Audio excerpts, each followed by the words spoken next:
2025 ఆదాయపు పన్ను బిల్లు ప్రకారం, గుర్తించబడని క్రిప్టోకరెన్సీ ఆస్తులపై అనుమానం ఉన్నట్లయితే, ఆదాయపు పన్ను అధికారులు, ఈమెయిల్స్, వాట్సాప్ చాట్స్ వంటి ఎలక్ట్రానిక్ రికార్డులను యాక్సెస్ చేయవచ్చు.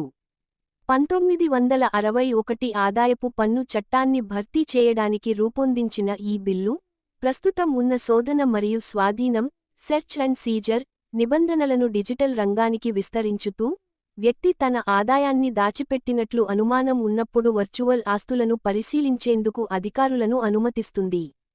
క్రిప్టోకరెన్సీ ట్రేడింగ్ భారత్లో పెరుగుతున్న నేపథ్యంలో, పన్ను మోసగాళ్లు డిజిటల్ ఎకానమీ లోపాలను ఉపయోగించుకోవడం నిరోధించడమే దీని ఉద్దేశం అని నిపుణులు అభిప్రాయపడ్డారు. ప్రస్తుతం, క్రిప్టోకరెన్సీ లావాదేవీలపై 30% ఫ్లాట్ పన్ను విధించబడింది, అలాగే 1% TDS tax deducted at source వర్తించనుంది. ఈ కొత్త ప్రతిపాదన ప్రకారం, సంయుక్త కమిషనర్ స్థాయి కంటే పైస్థాయిలో ఉన్న అధికారులు అవసరమైనప్పుడు ఎలక్ట్రానిక్ పరికరాలు మరియు డిజిటల్ ప్లాట్ఫారమ్ల యాక్సెస్ నియంత్రణలను దాటి వాటిని పరిశీలించగలరు.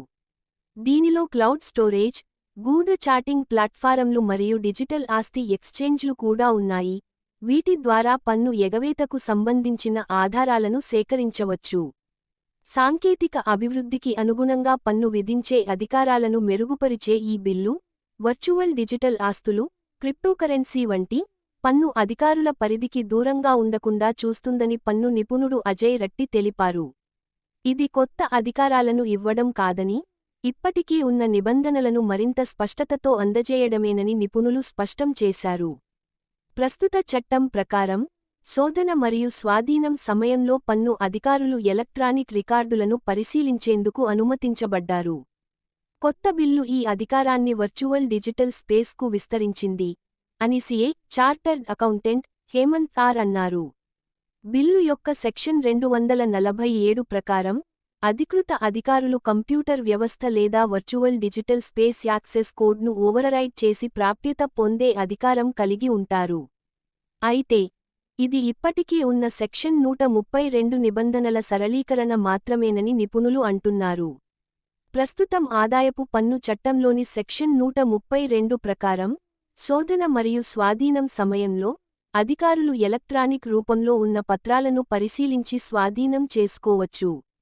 శోధన సమయంలో, పన్నుకు సంబంధించిన డిజిటల్ ఆధారాలను సేకరించేందుకు అధికారులు desktop, mobile, laptop, hard disk డ్రైవ్లు, స్టోరేజ్ సర్వర్లు, SaaS software as a service క్లౌడ్లు, ఈఆర్పీ ఎంటర్ప్రైజ్ రిసోర్స్ ప్లానింగ్ సిస్టమ్లను పరిశీలించవచ్చు.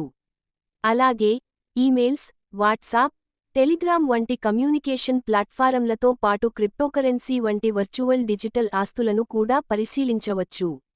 ఈ ఆదాయపు పన్ను బిల్లు ప్రస్తుతం పార్లమెంట్లో ప్రవేశపెట్టబడింది. ఇది సెలెక్ట్ కమిటీ పరిశీలనలో ఉండగా, స్టేక్హోల్డర్లతో చర్చలు జరిపిన తరువాత తుది రూపాన్ని అందుకోనుంది. క్రిప్టో ట్రేడింగ్ పెరుగుదల.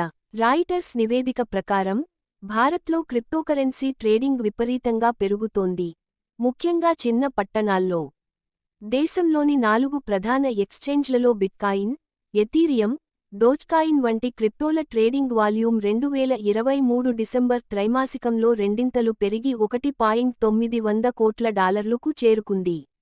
మొత్తం మీద, 2024లో $2.5 కోట్ల విలువైన భారత క్రిప్టో మార్కెట్, 2035 నాటికి $1,500 కోట్ల పెరిగే అవకాశముందని రాయిటర్స్ నివేదిక పేర్కొంది.